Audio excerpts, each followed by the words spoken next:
I'll introduce myself very briefly. My name is Heather Savory, and I am the Director General of the Office for National Statistics for Data Capability.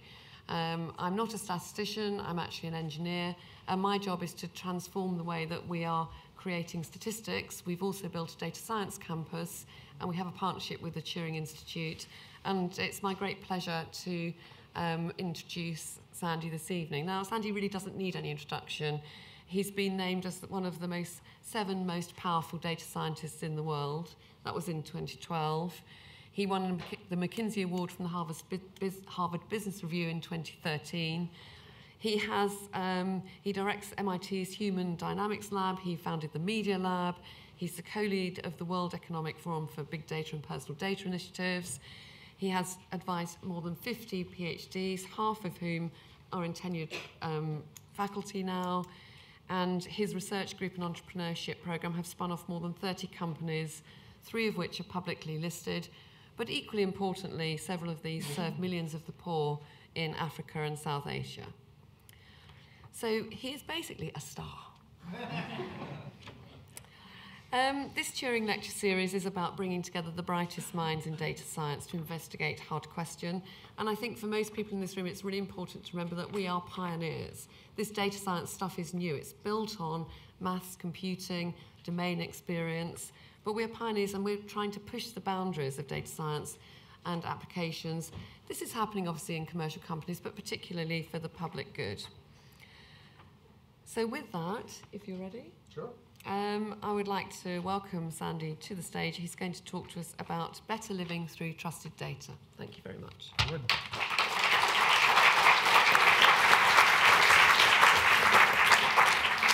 So I thought that the title would attract people, so I can see I was right. Good. So I do a lot of different things. Heather mentioned sort of at MIT. I got a letter recently that said I was a VP of Oxford, which scared me. What it means is visiting professor, so I got out of everything there. I'm on the board of the Global Partnership for Sustainable Development Data, which is trying to keep the sustainable development goals on track. And that's how I know Heather, is because every country is supposed to put infrastructure in place to do that. I'm on the advisory board of the American Bar Association, which if you're in America should make you very scared, right? And I do things with a number of companies, including historically Google, AT&T, Tencent. So you can ask me lots of different questions from lots of different perspectives. Now, for me, this started back about 20 years ago. So the guy on the left there, that's me back when I had less white hair. And what I did at that time, in the early 90s, is I convinced a whole bunch of MIT graduate students to wear computers. And so we soldered computers together and put motorcycle batteries on them and antennas for ham radio. Because you have to remember, this is before there was Wi-Fi and before there had ever been cell phones. Seriously, there was a time. And what we wanted to do is see, what would life be like if you had computation on your body all of the time? And so these people wore this for probably about 2 years, most of them. And we learned lots of things. We learned about, mapping and just-in-time and information, things that you take for granted. You don't even think about them anymore. People are often scared about AI, but every single one of you has a phone in your pocket that has 5 things on it that were considered science fiction 20 years ago. Speech recognition, mapping everywhere, communication, even just communication to everybody in the world. Those were science fiction. And now the majority of humans in the world have these sorts of capabilities. One of the things that I learned in this, though, is that when we were running around with this, everyone said, this is really cool, but I'll never do this. And so I hooked up with a fashion institute in Paris, and they designed what they thought it would look like when it got to be commercial. And they designed things that looked like the iPhone. You have to remember, this is before there was ever a cell phone. And things that looked like Google Glass. And in fact, one of those students on the previous slide was the technical lead for Google Glass. So not only was this envisioning sort of spot on, but it provoked people to actually go create the future. So, one of those times where technology and society came together to actually map out some of the future. One of the biggest things here, though, was not the technology. It's not what you think about. It was data. We realized that we had continuous fine-grained data from everybody in the experiment for years. This was the first time that anyone had ever seen human behavior at this granularity and for this long period of time. Almost everything you know about society, about psychology, about political science, about medicine, is from little tiny experiments done on a specialized group of people, typically freshmen in introductory psychology, right, done by surveys, or in special clinics where they take bits of blood and stuff. And what we could do is we could actually see behavior as it actually happened in the real world. And we could say, well, which of these theories that people have come up actually works? Which one accounts for best? Which is most predictive? Which is not something you could do before. And there were, oh my, there were many sort of things written about this in Nature and Science, which are sort of the leading types of journals out there, about how we were creating a new computational social science, not to undo the previous social science, but to make it far more quantitative and predictive. And that's really interesting.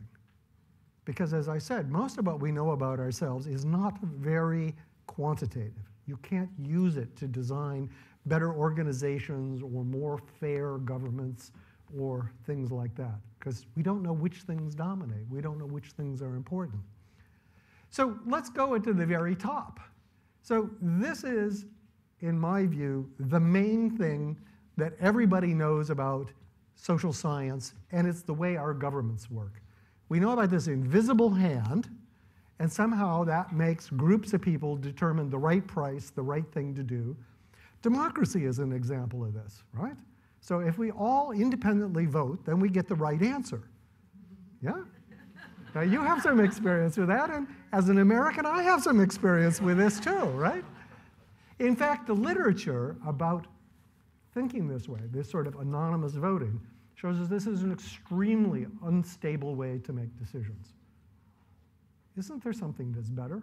Well, actually, Adam Smith did not say that the invisible hand was sort of voting by rational individuals. Instead, he said this. He said it's human nature to exchange not only goods, that's the money part, but also ideas, assistance, and favors. And it's these exchanges which produce solutions for the good of the community. That's actually amazing, because what he's saying is that it's peer-to-peer things. You and I have a deal. I have a different deal with her. You guys have some deal. That's what comes together to create the norms and the rules in society. In some ways, that's exactly the opposite of the way we run our society. The market invisible hand thing is, in some sense, a top-down thing where all the information is available and everybody votes and stuff like that. This is peer-to-peer. This is like pairs of people making decisions and reaching an agreement. It's a very different type of thing, and the dynamics of it are very different. What's interesting about this, of course, is that there are other people who have said essentially the same thing. So Karl Marx, at the very beginning, says society is the sum of total of social relations connecting its members. So he and Adam Smith agree, but they took it in very different directions. Now the question comes up, which of these sort of views is correct? Is it the rational individual, or is it this more sort of collective intelligence type of a thing? And it doesn't have to be either or, it could be a combination of them. So let's investigate. Now we have the data. So this is 100,000 people randomly sampled in a mid-income Southeast Asian country. The x-axis there is structural diversity. What that means is, do you talk to lots of different types of people? So what I convinced this company to do is talk to 100,000 people and get, well, what is their job, what is their income, what is their education, what is their gender, blah, blah, blah, blah, blah, blah. And because they're the telephone company, they know who else you call and their job and their income and so forth, right? And so we can say, how diverse are the people that you visit? physically, or how diverse are the people that you talk to? And then we can compare that to, say, income, which is the vertical axis.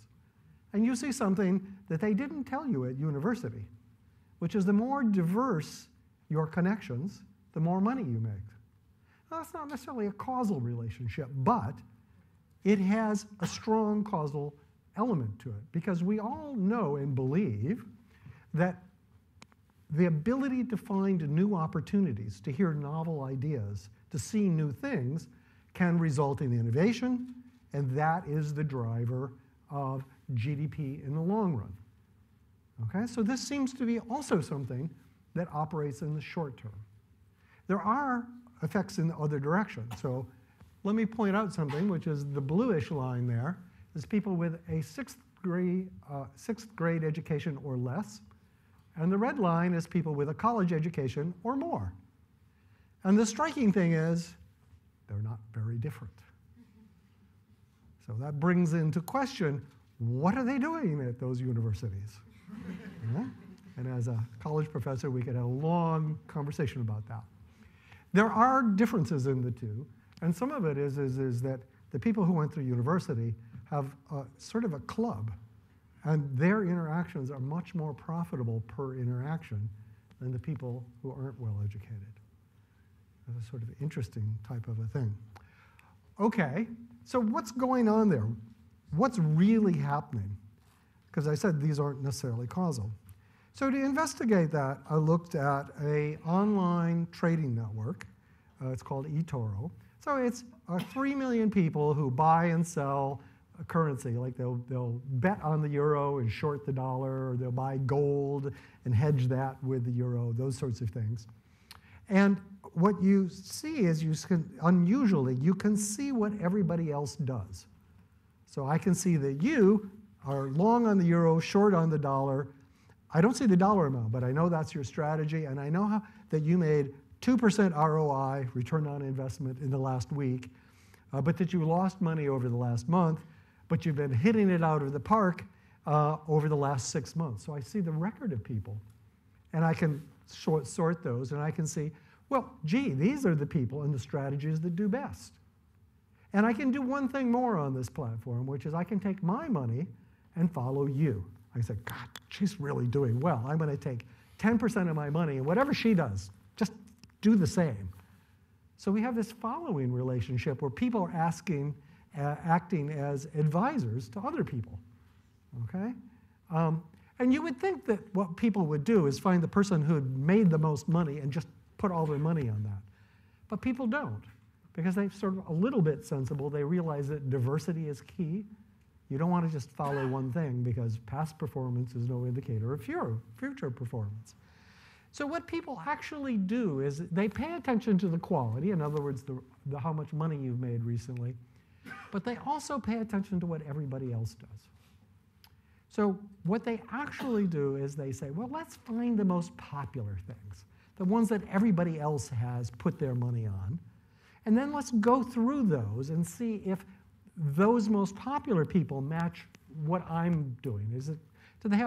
Is my risk tolerance consistent with what's happening there, right?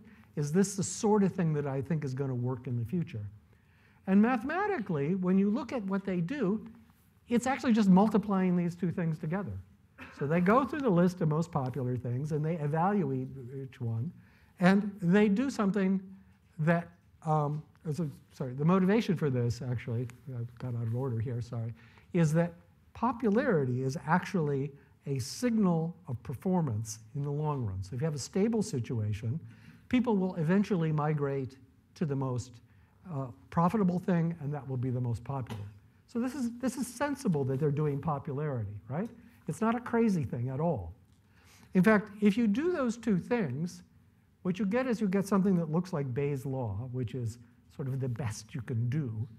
And what happens is they treat the return on investment of other people as the feature. So how good is this strategy? But then they weight it by the popularity. And they just multiply those two things together. And that gives them how likely this investment is to make money. But notice what's happened here is that it's no longer individuals being rational. That would be that likelihood from features, right? Now it's a network of things where everybody's trying to learn from everybody else. So you can get fads, right? Something gets really popular, it has a short term of high return on investment, and that will spread through the population, and you get bubbles. So that connection is, in fact, very similar to the optimal thing to do, but it has the danger that you can get bubbles out of it, sort of like the real world, and different than most of the sort of theories in economics, which function just on the likelihood from features. Okay? In fact, it's something called Thompson sampling, which is known to be an optimal strategy when you don't know how good all the different strategies are. And it's related to portfolio theory. It's called multi-armed bandit because all those people are out to get you, I guess, right? But people actually do really pretty good by following the dictum that, sort of as Carl said, right, that it's the social relationships, it's the popularity. Paying attention to other people is actually a tremendously good strategy as long as you have a good signal of what the true popularity is. Now, what advertising does is it fools you. It makes you think that certain things are popular. And that's how you can kick off bubbles and fads. And we've done some really interesting, like in cryptocurrencies, we've created bubbles, right? By timing little buy orders at just the right time to make it look like something's very popular. And everyone goes crazy and starts buying it. And this is actually legal, apparently. we got approval from the federal government to do this. It's a lot of fun. What this connection between people means, though, is that we don't make decisions alone. We're really much more of a network, all trying to optimize. And the thing that brings it to me is that it says that human society be compared to the thing that's hot at the moment, which is this deep learning AI. So in the sort of classic AI here, you have this random network of little nodes that are connected, and you have lots and lots of data. And what happens is it reinforces the connections that are helping you make good decisions, and you discourage the connections that aren't helping you. And if you do that again and again for millions of times, you get really good decisions after a while. And that's a little bit like what I just described. If you had an organization, a social network, everybody's trying to do good, right? They learn from each other, they encourage, they will reinforce the connections that work, they will discourage the ones that really aren't helping, who's got the time, right? Except that in the machine learning thing, you have this enormous amount of data, and you have a really rigorous feedback mechanism. With humans and human organizations, we actually don't know how well we do most of the time. Government puts a new policy in. Does it work? Well, it's debatable. You probably won't know for 3 years. I mean, my God, right? You know? Or even in an organization, you're lucky if you get useful quarterly returns as opposed to the millions of examples you need in AI. And the feedback is also not something that we get. I mean, how many of you can relate what you do to the performance of the organization that you work in? You can maybe say something about it, but it's not very concrete. Right? So this is the thing that I want to emphasize here about how data and some of these AI-like techniques, but applied to people, can help our society do a lot better. And I made the title Trusted Data because it has to be truthful data. It has to be data that we all agree on. It can't just be advertising or pundits or something like that. So the thing that human society is missing is this learning feedback. We're just winging it. Okay? So that's my hypothesis. And what human society needs is 2 additional things. Feedback about what's working and what doesn't work. That doesn't mean changing the people. It means changing the organization. So in this way of looking at things, having an org chart, how many of you have org charts? Everybody. That's exactly the wrong thing to do. That says, I don't want my organization to learn at all. Okay? What you want is you want a fluid org chart that changes based on performance. Right? You make connections, you continually redo things. And to do that, you need data for feedback. So let me go through these two things and talk about how that might work in society more generally. So we've done a lot of experiments like this, where we build these little badges. For instance, they're like name badges. And they just pay attention to who talks to who. They don't pay attention to any words. We can't see what any one person does. Instead, you get something that looks like this thing. Oh, so, ooh, woo, that's cool, isn't that? It looks like that. This is a German bank. It has 5 departments. And the red stuff is the face-to-face communication. So you can't see any particular person. There's no personal data in there. You can't say, you go to the bathroom too many times, or whatever sort of things, right? But you can see, for instance, when you look at this, is that the managers, which are on the left, do not talk to the customer service people at all.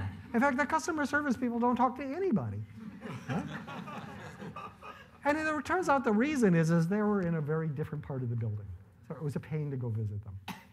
But of course, that means that this whole department had problems with customer service, because everybody else was doing this, the customer service people were doing that. And so when we showed them to this, they immediately moved the customer service people next door, and the problems got much better. In fact, we've done this with dozens of companies.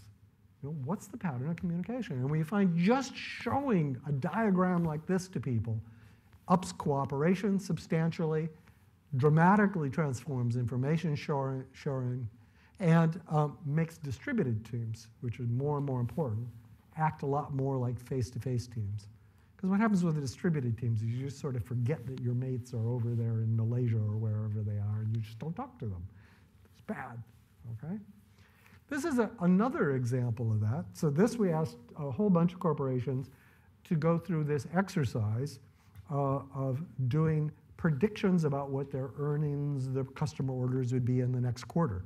So things that really matter for their organization. But we kept track of the social network and who was paying attention to who.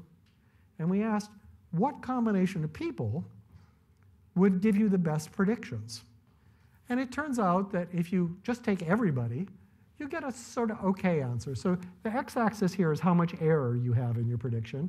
And the vertical axis is the standard deviation. So how reliable are you? The best single person is not as good as the wisdom of the crowd. And I can tell you that the manager is even worse, okay? However, there is a group of people that if you take their, let's see if we make this happen. If you take their explanation here, you get something like 29% better performance, better accuracy. And those people are a subset of people that are the connectors in the organization. They're the people that talk to everybody. And you want the minimal subset because you don't want to double count something just because they have a lot of people, right? Like if there's a big customer service group, you want one representative from customer service, not 10, right? And if you take that set of people, you can get, let's see if we can make this happen. Well, you saw it briefly. You can get tremendously better performance. So that's an idea of feedback about the network in your organization. You can do the same thing with online things. So on this eToro financial network with 3 million people, what you find is every once in a while, people get really sort of narrow and stuck in a rut. So they don't pay attention. The diversity of what they pay attention to drops. And they're all doing like the same thing again and again. And that, we know, is not very good. It's access to different opportunities that provide the best results, not the same opportunity again and again. And so in this situation, when we saw that the community was very stuck, we took coupons and we gave them to everybody, and we said, pay attention to some random person. So we didn't tell them that. We gave them the name of somebody to pay attention to, but we didn't pick the best performers. We just picked random people. The idea was to sort of break up the sameness that everybody had. And what that did is that doubled the return on investment of the community. Not everybody made money, but on average, the community made a lot more money. And then after a day or two, they went back to being stupid again. But the feedback worked, okay? So there is hope. You can imagine applying this to Facebook. You can imagine applying this to Twitter, things like that, where you'd enforce diversity in certain ways, and you might end up with people making better decisions. So if this feedback is so great, why didn't humans evolve this? You might step back and ask. And the answer is we did. But we only experienced small groups of people. So all of our mechanisms are for 5 people. You can read other people, you know to take turns, blah, blah, blah, include people. But you can't see a larger organization. And so we need to use tools like AI tools or computer tools to be able to get that same sort of feedback into larger groups of people. So you would expect then, maybe, that these sort of people who are good at this would be rewarded. So let me just show you something about this notion of being able to have feedback into networks. So you've all heard about how AI is going to take all your jobs, right? And indeed, since 1980, the number of routine tasks, and this is across the entire United States, have been dropping smoothly.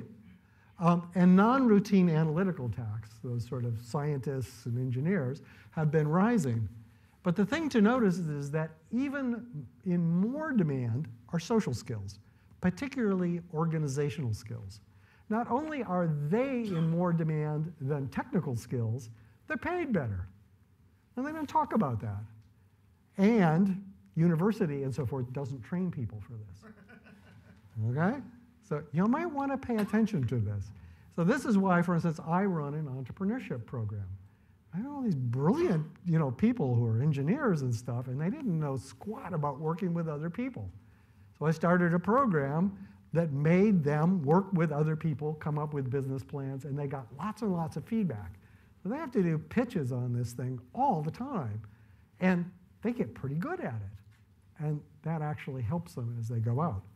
Another little interesting thing, so one of my students and a faculty member did this. The United States did a sampling of all the jobs in the United States and asked what skills do those jobs have. And they do this over time. So you can ask, what skills result in better job mobility? There's going to be a lot of churn in the job market. Okay? That's exactly what the sort of AI thing is. If there's feedback, right, things change. It's not the same org chart, it gets changed. Who does best in that? Well, the people who do worst are the people who have only technical skills. The people who do best are the people that have these organizational skills. And incidentally, it doesn't hurt if you're bright. And of course, the combination of the social skills plus the technical skills is the home run. So it's not like I'm saying don't learn the technical skills. But you have to pair them with social skills. Okay, so how do we do this in the real world? So this is an interesting sort of little diagram. So we used cell phone data in a large European city, and this looks very typical. We've done it in the US, we've done it in other sorts of places. And what this is suggesting is that if along the bottom there is socioeconomic status. Let's just focus on this physical one. So what this is saying is that the poorest people, which are the guys over here, right, don't mix with anybody else. There's extreme segregation in our cities. You, who are among the more well-off, do not spend time with poor people, full stop. You have no idea what they're doing. They have no idea what you're doing. And in fact, the segregation among status groups is nearly complete until you get up to the very richest, where you get a certain class that's aspirational mixing with the very richest people. What's shocking is if you then look at their social media and which things they mention, you find that the richest talk about things that are different than the next richest, different. These people live in separate lives, separate worlds. They talk about different things. And a lot of this seems to be driven by the physical proximity and physical interaction. So the fact that your cities are segregated, that the poor people live in different places than the rich people, means that they end up having a very different theory of what's happening in the world and what's wrong. Very different than yours. There's some other effects too. It's like it turns out that all the rich do talk to each other across different cities and so forth. They're well mixed. The poor don't. So the poor have lots of different ideas. They don't ever get their act together as a class to say what's wrong and express themselves, just because they don't have the capacity to rub shoulders with each other and be able to sort of decide what their story is.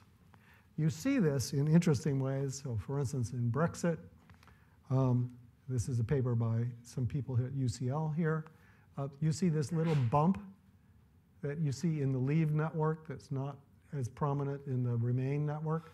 So what this is people in physical proximity to each other talking about why it's good to leave.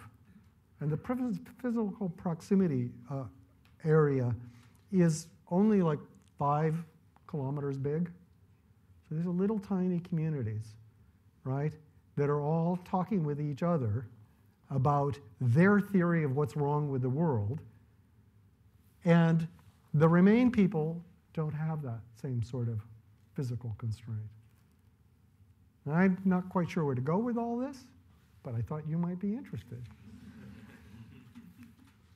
So I've talked about mixing and the sort of network feedback. Now I'm going to talk about data, because feedback does no good at all unless you've got real facts that you're feeding back.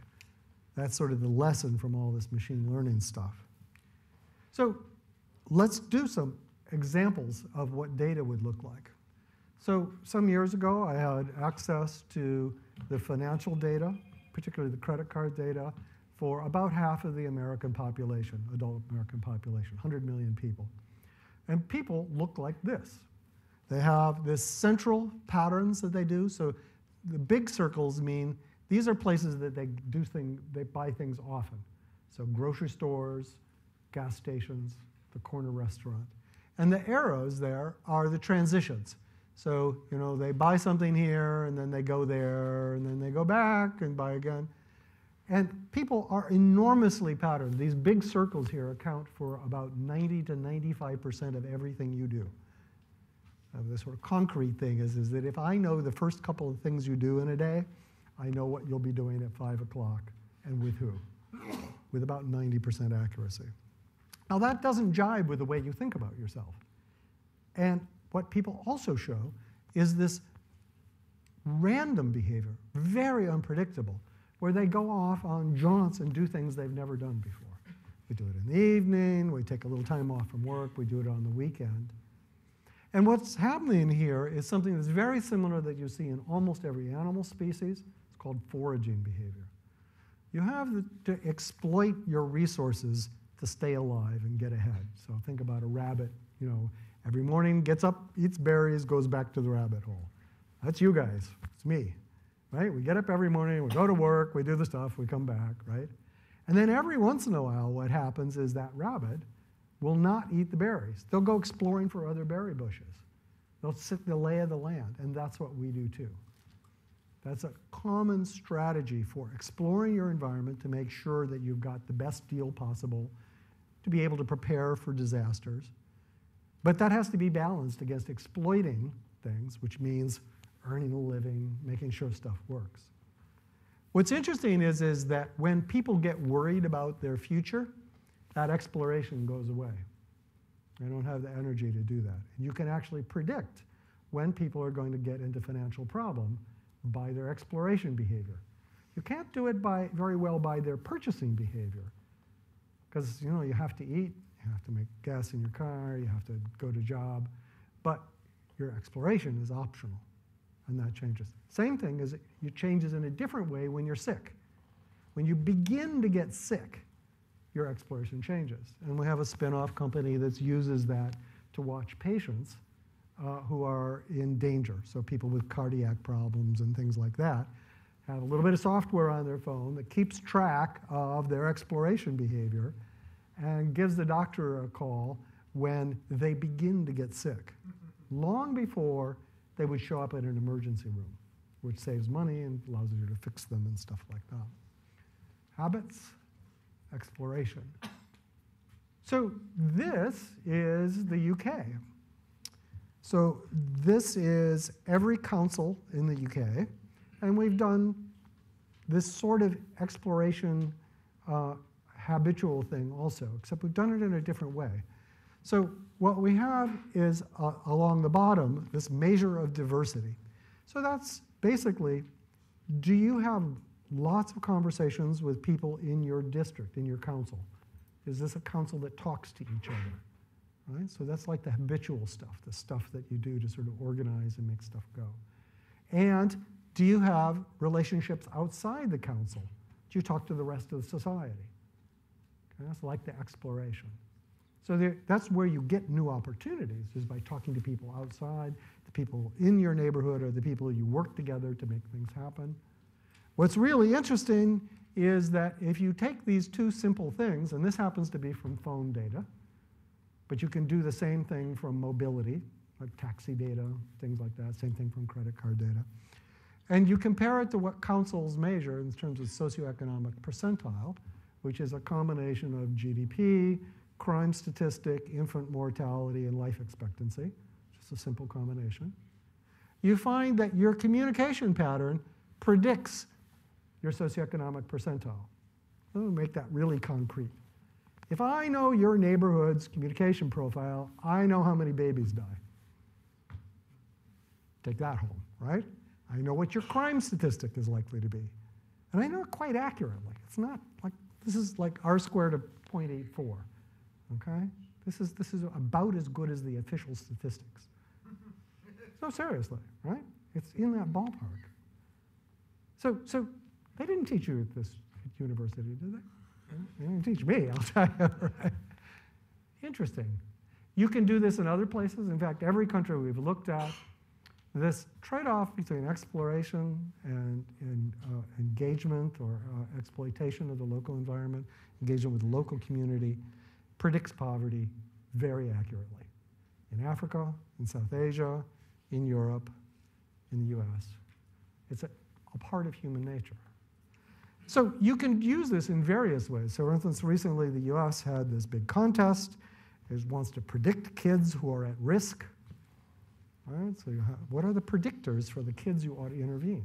This is a critical problem, right? And they've collected data from these kids for decades now.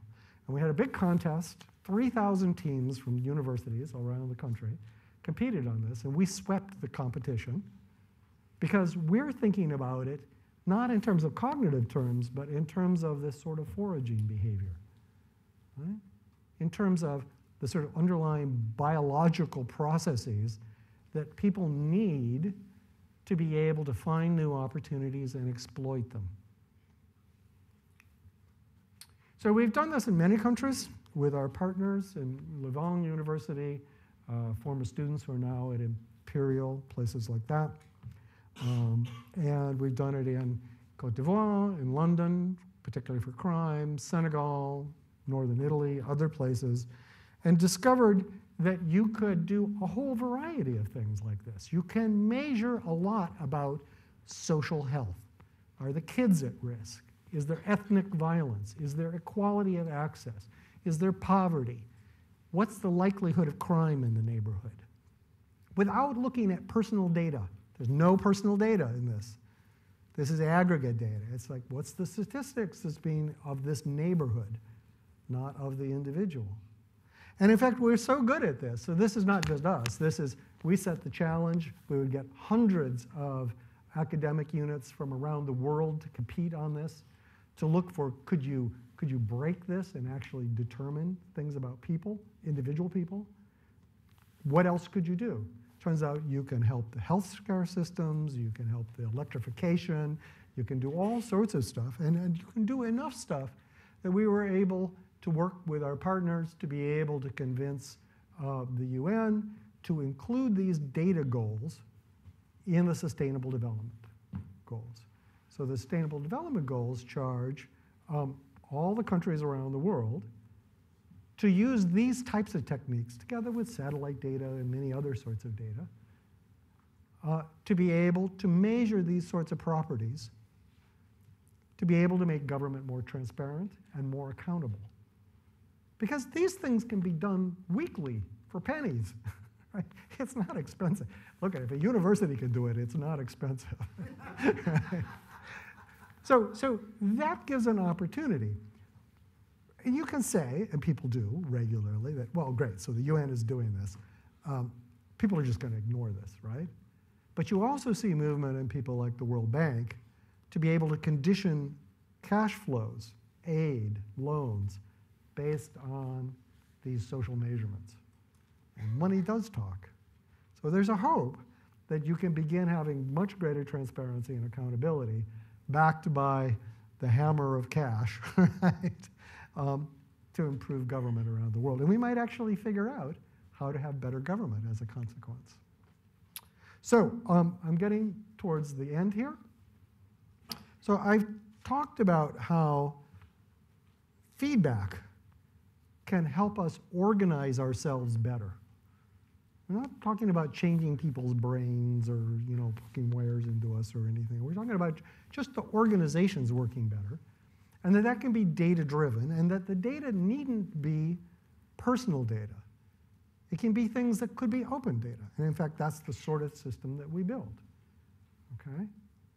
But it needs to be constant, it needs to be accurate, it needs to be something that people aren't fiddling with in order to be able to improve the structure of organizations and of governments. And typically, we have not had either the data nor the feedback to be able to do this. And the claim is that we know from learning theory, machine learning theory, from AI, from all those things, that if you don't have the data and you don't change the structure, you're not going to do any good. Okay? I mean, the sort of common sense. Too bad our entire world doesn't have any data, it doesn't have any feedback, right? Maybe the fact that things don't work is not an accident. Right? Yeah, okay. So this fall, I was invited to give a keynote speech at the European Union presidency opening, focusing on the single digital market. And what they were interested in was, how do you deal with privacy law, localization law, all these sort of new AI type things, and have a viable, respectable community? And that's the sort of thing we do at MIT. We actually build software. The group that I'm the head of, before I took over, incidentally, developed a lot of the authentication things that drive most of the network. We do, the things that we developed do something like 85% of all the authentication, identity authentication in the entire world today. Okay? And now what I've done is sort of retch them and say, look, you've got to start thinking about privacy, you've got to start thinking about data sharing, you've got to think about this sort of feedback. And I'll tell you a little bit about it. So the insights are the following. First of all, if you've taken data and you've put it in a data pool, if you've concentrated it, you've made a huge mistake. Now, in the 1400s, military commanders took all their soldiers and stuck them in one castle with a moat around it, right? And what happened?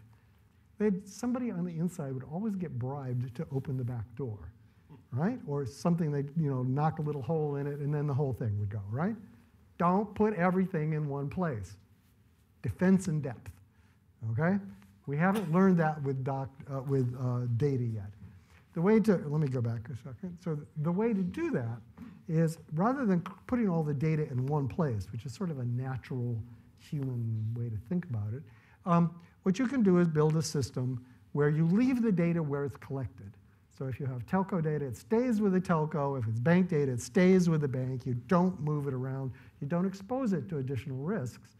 But if you want to combine things, like the sort of things I was just talking about, where you want to identify neighborhoods that are at risk, you send questions.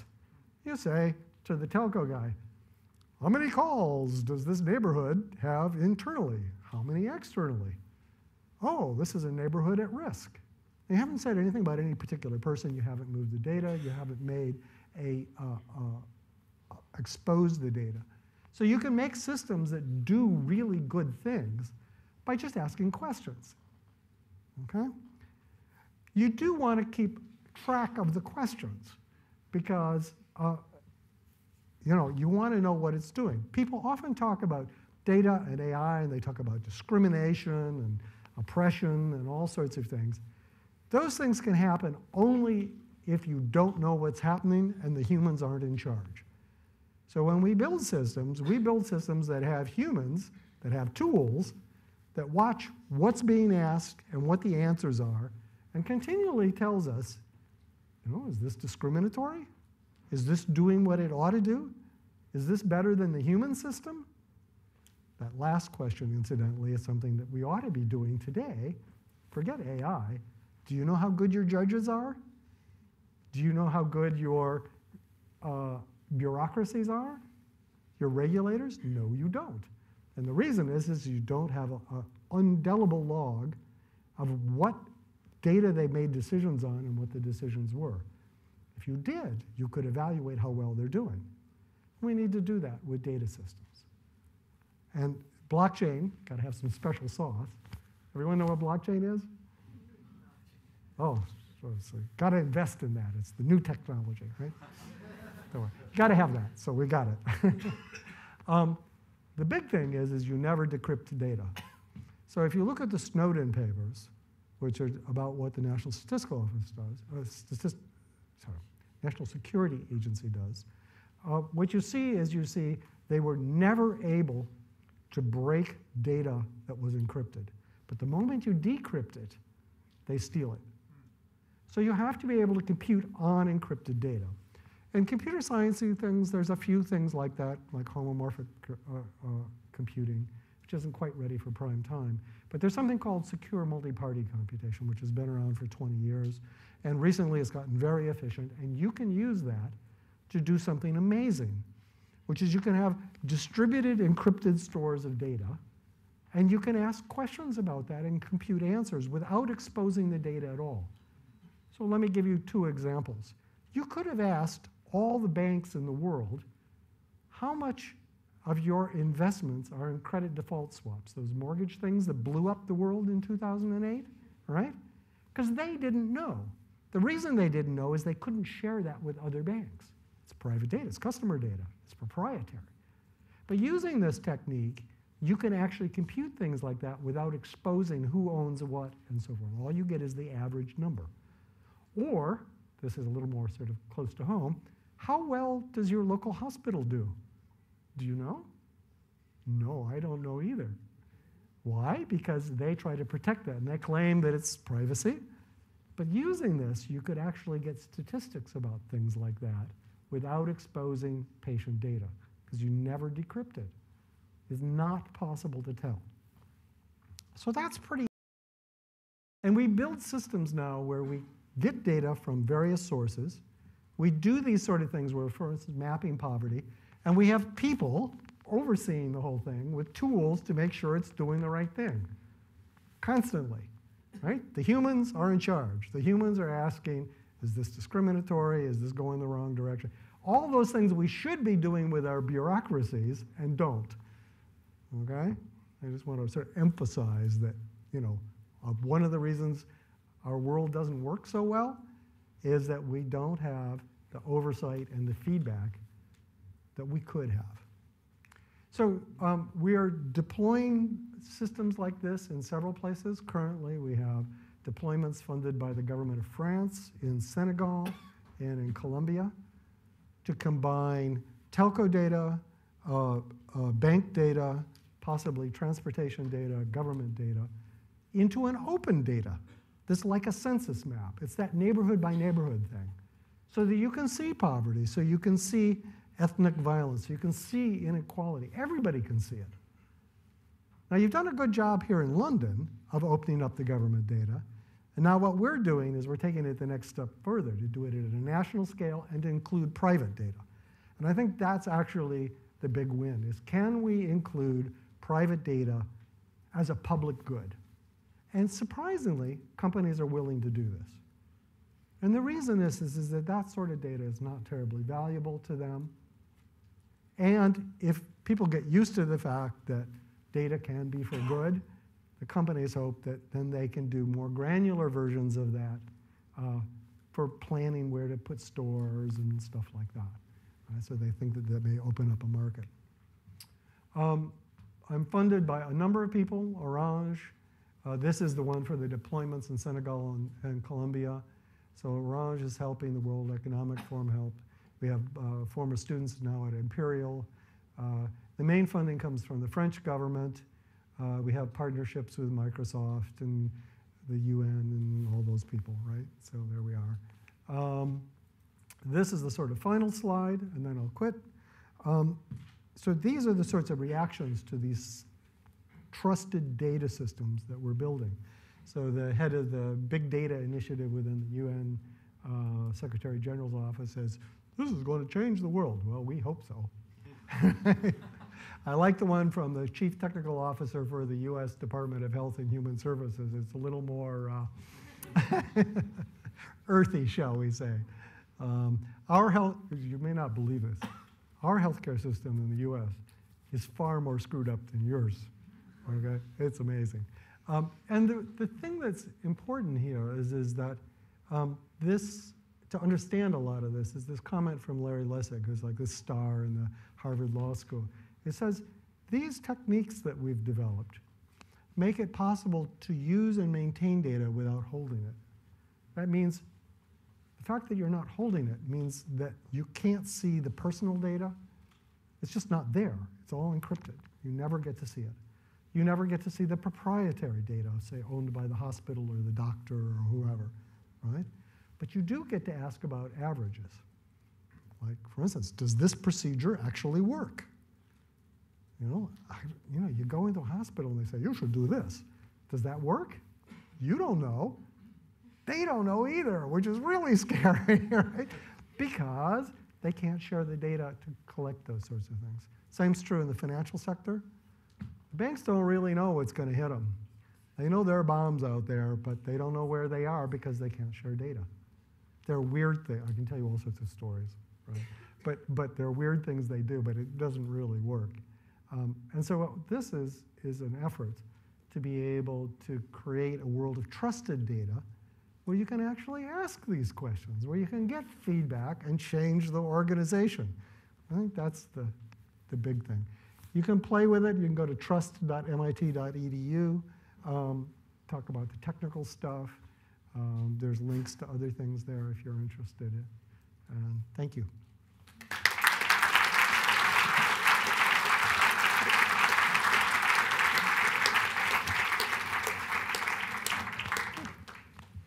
Well, I think that was the most fascinating talk. I want you to all think of some really challenging questions. We've got 15 minutes.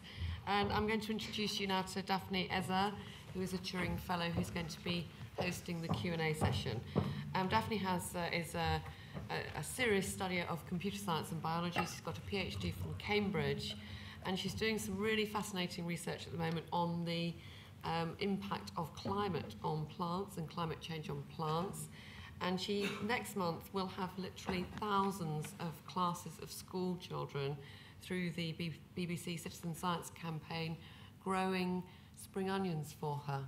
So if any of you have children or nieces or nephews or grandchildren who are growing spring onions and measuring them, that may be for Daphne. Great. So hello. I'm going to start off by having a bit of a discussion, and we'll open it up to the general audience. So I think that the key in this presentation was the idea of feedback.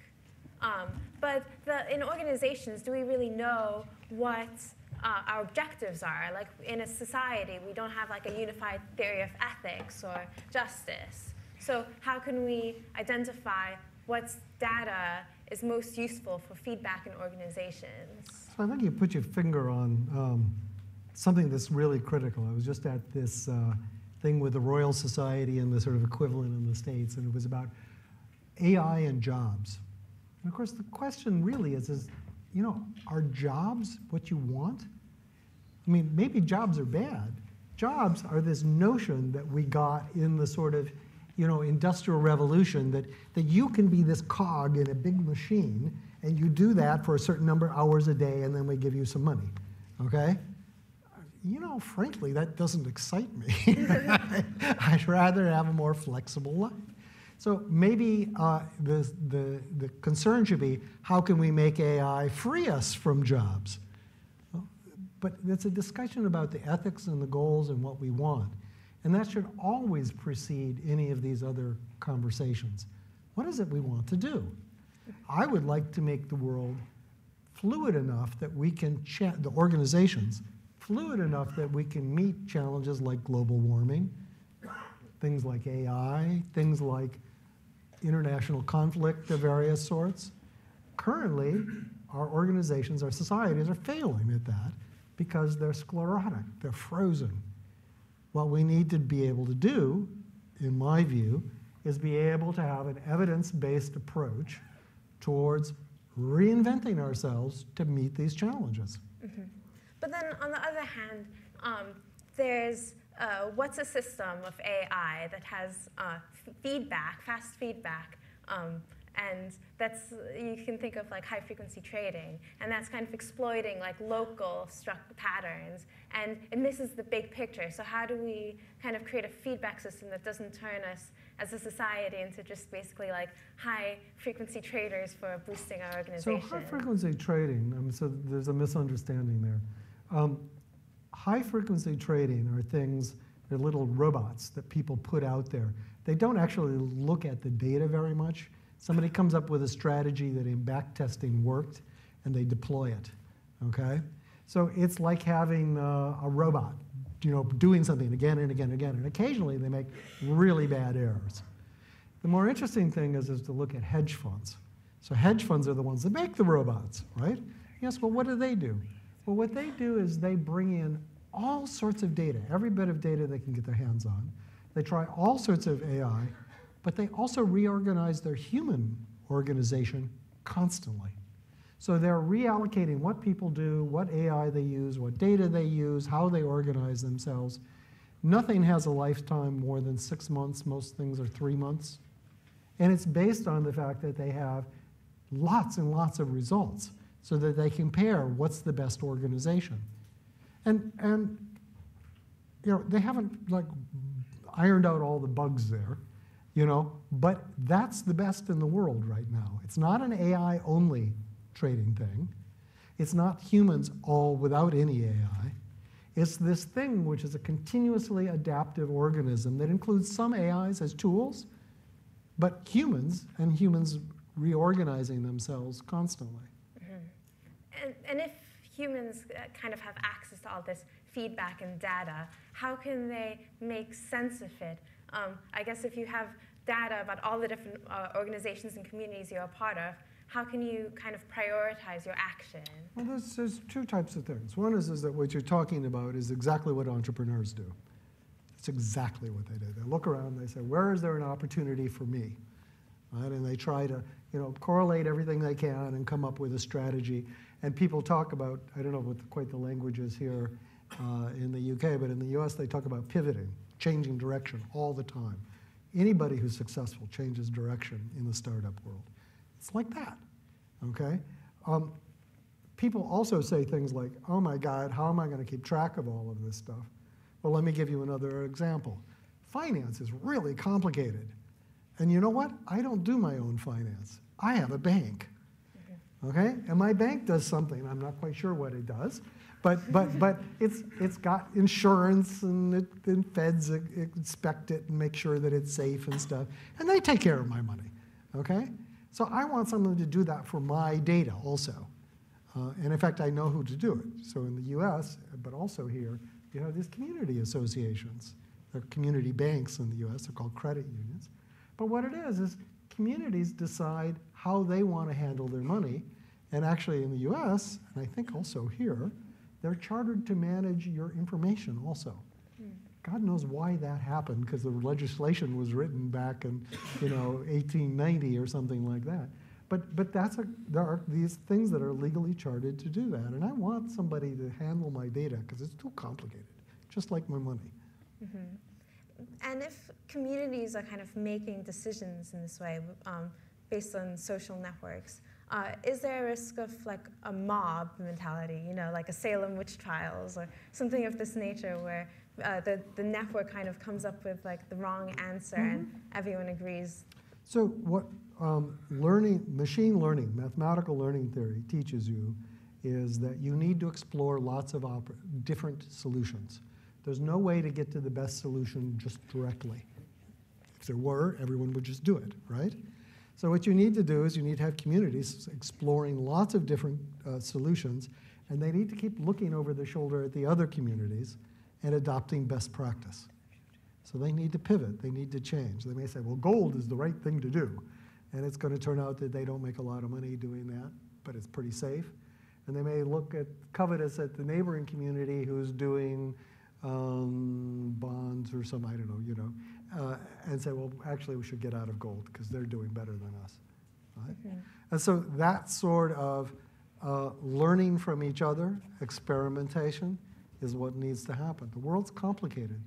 Nobody can sit here and figure out what the answer is, right? That's one of these illusions that we have, is that we're smart enough to tell them what to do. Mm-hmm. Sorry, we're not that smart. But we can come up with plausible ideas, and if we try them out a little bit and we compare and pick the good ones, we know that even if we're not all that smart, we can make a lot of progress. Mm-hmm. We have like mathematical guarantees of that. Now that means that there's going to be some bumpy roads between here and there. If you're in the wrong community, you're going to have some bumps. But overall, we'll move in the right direction. Well, do you think people trust the data science too much? Like they see that it's complicated maths, and then they say, "Oh, I'm going to do what the algorithm tells me to do," instead of thinking for themselves. So how do you balance this in the future? Well, my experience is that if you trust the algorithms too much, you're making a mistake. You have to also understand what it's doing. There's an interesting thing. People are all scared about AI. AI is actually really stupid. No, serious, it's true. So it's it's a way of optimizing things, okay? And it needs a tremendous amount of data, which means that it can only optimize for fixed conditions. If the conditions change a little bit, it runs off the rails, and sometimes badly. Now, there is a way of fixing this. And the way to fixing this is called science, surprisingly. So AI uses these sort of stupid ways of approximating what's going on to learn something that's like this weird skeleton scarecrow that sort of looks like, you know, what you want and sort of works. That's actually what the math does. It's very complicated, right? But if it knew how people really worked or how the physics really worked, if it had done the science, you can come up with pretty simple explanations that are understandable by humans.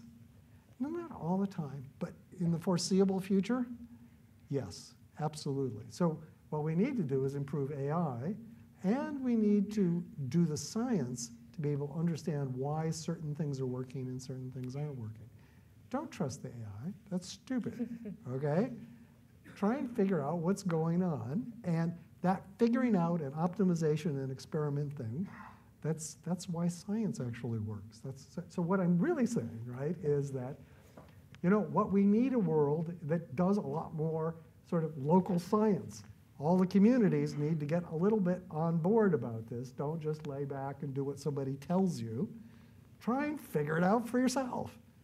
Give it a shot, right? So I'm going to open it up to questions. Make sure to state your name and what organization or your role is before you start asking your question. And do you want to throw? Oh, sure. I guess we'll take this person in the front. Hi. Thanks for that talk. My name is Niels. I'm an entrepreneur. And you briefly touched upon homomorphic encryption. And your comment was that it doesn't really work yet. So my question is, what are the current alternatives to investigating a data set without exposing the data integrity? So, technical aside, there are situations where homomorphic encryption works, right? It's when the data is fixed and certain other conditions. So for instance, there's a hedge fund that uses that to expose data. The main thing is a thing called secure multi-party computation, which allows you to do this now in a Turing-complete fashion and relatively efficiently.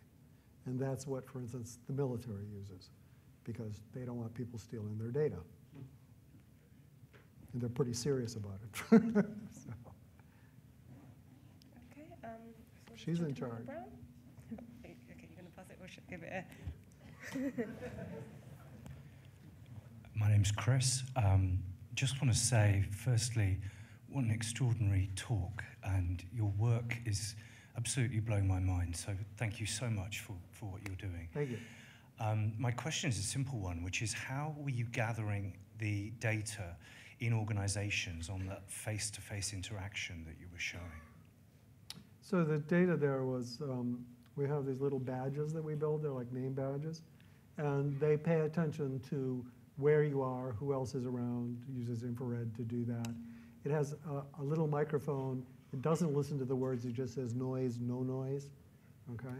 And everybody knows about it. Everybody sees it, and we give them feedback about what's happening. So this is with their consent. And what people say once they sort of understand it is that, you know, I always knew that my boss talked too much, but I never had the data to show it, right? And so they actually like it. Like in call centers, you know, people love it because there's all these things that they hate, but they can never really argue it because they don't have the data, and we give them the data to do that. I wouldn't want to do that all the time with everybody, but it's for the scientific principle, it shows that this sort of increasing the flow of ideas and interaction results in better productivity and better innovation rates. And that's the scientific finding. Sorry, I've had this gentleman. Thank you. My name is Leonardo. I'm an entrepreneur. And I honestly believe, I've read your book and I follow you for many years. And I truly believe that secure and open data sharing is the thing that will change humanity forever. Do you believe that people in society are ready to comprehend and release this to the world? Or you believe that the biases that we have, and we need to keep all the data and all that for our own, as individuals or as organization, is something that we will achieve in this generation? Or this is something that will take a lot of time to achieve? So what our work has shown is that surprisingly, corporations are willing to contribute data to be open at this sort of granular neighborhood level, okay? And that's not something that most people understand or would expect, but it seems to be pretty universally true. They're happy to do that, actually, because it makes them look like good guys, and it sort of kickstarts the notion that maybe you can do more things with data. It starts a discussion they'd like to have. Personal data, things that you have to opt into, we've done versions of this, like for instance in northern Italy with Trento. We did something where we took families with newborns and we signed them up for data sharing. So you would share things like, you know, which doctors were best with your kid, things that you don't normally talk about. The reason they would do it is because they could control exactly what happened to their data. They had power over their data. When they had that power to choose who would see what, when, and under what conditions, they did a lot more sharing. So I think a lot of the hesitation today is due to uncertainty what's going to happen if you share data. People use it against you? Possibly. Probably, maybe even. If you could be guaranteed, with reasonable certainty, that that wouldn't happen, you'd be a lot more oriented towards it. And that's what we see everywhere. You know, so yes, I think it's possible, but data systems need to be built differently so that people can trust them. Right? That's sort of the core thing. Is you know, if it's valuable, it ought to be something that people have control over, a say in. It ought to be visible, open, and they ought to have trust that the right thing is happening. And of course, first we have to have a discussion about what is the right thing. Okay, we have to pretty much all be on the same page before we do this stuff. Hi, my name's Savi Estelle, and I've been talking for some time about the use of data, restructuring the healthcare system on a global level such that you could move away from universal basic income and use data to deliver a sort of universal basic healthcare type of a system. And if you have the collaboration across the globe where data sharing is, as you're describing it, actually happening, and this is phenomenal to see that the movement is there and the United Nations are behind you and this is happening. How optimistic are you about real collaboration when we look at the kind of abolition of net neutrality in the US and the kind of consequences of that, where, for example, Amazon, how they respond towards, I suppose it's the cybersecurity law in China, all the kind of different regulatory laws that are popping up, and the fact that for data sharing to be successful, for the future to have all this promise, we should have regulatory harmonization, and there should be this dialogue. It's pretty difficult to get this global dialogue, but it's kind of, Yeah. So to me, this fits in the category of, do we know what's working, and do we spread that best practice everywhere? So the existing systems are largely things that, the regulations or the laws were written in 1930, 1910. They're really not the right laws for today, but laws are written to be eternal. And they don't have an expiration date. They aren't keyed to results. Perhaps they ought to be. We were just talking about this before this began. Maybe laws should be data-driven, conditional on the circumstances, adaptable to the circumstances. We need to have experimentation about what works and what doesn't work. So that strikes me as the discussion we need to have about values and what we dream about.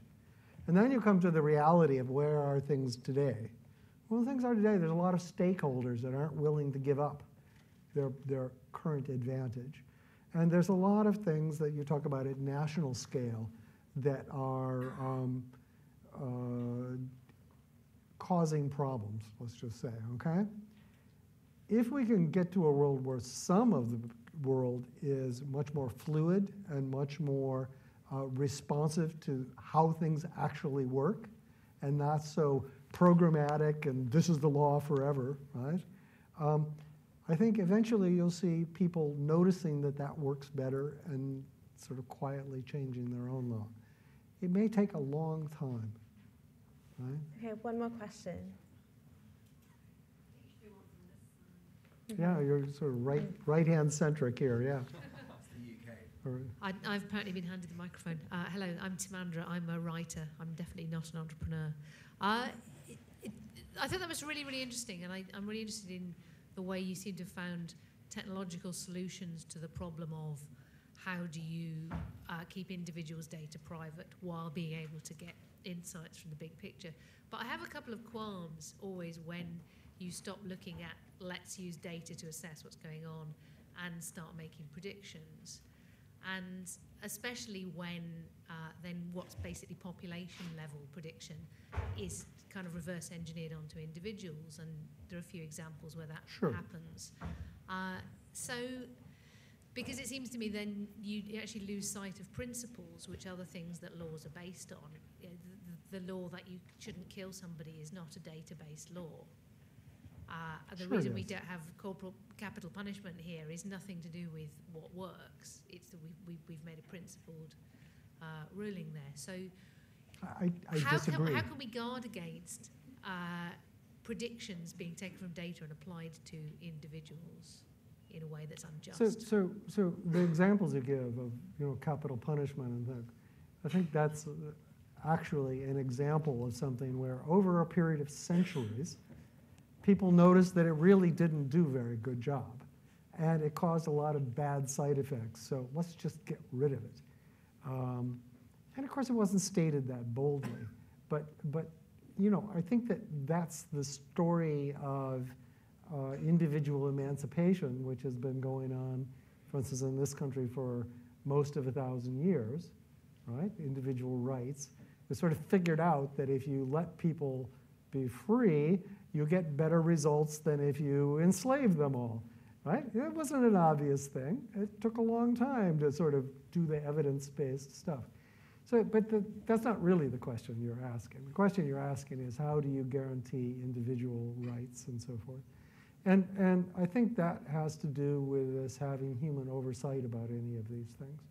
You know, it's not obvious to me, it's not, I think, obvious to anybody, exactly what the best possible future is.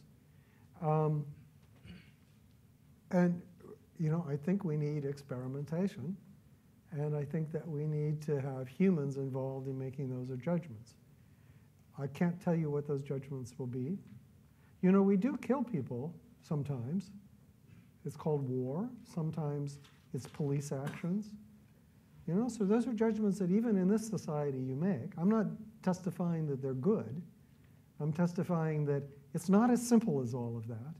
And what we need to do is we need to understand it better and reflect upon it of what the values we want, the world we want, and what's going to best achieve that. And likely that discussion will include comparison with other societies that have found other solutions. We are not so bright that we can intuit what the best answer is. That's I think being humble that way is a key thing. And that means that other people will disagree with us, other people will try different things. Most of those will be wrong, or not for us. But through that, you learn. And in fact, the key value, I think, is learning, and learning how to do a better job. That's one, if I had to say, what is the message here? What matters in society is not GDP. It's not life expectancy. It's that you learn how to have a better life. And that we have this continual sort of striving towards doing a better job. And of course that we actually do a pretty good job at it along the way.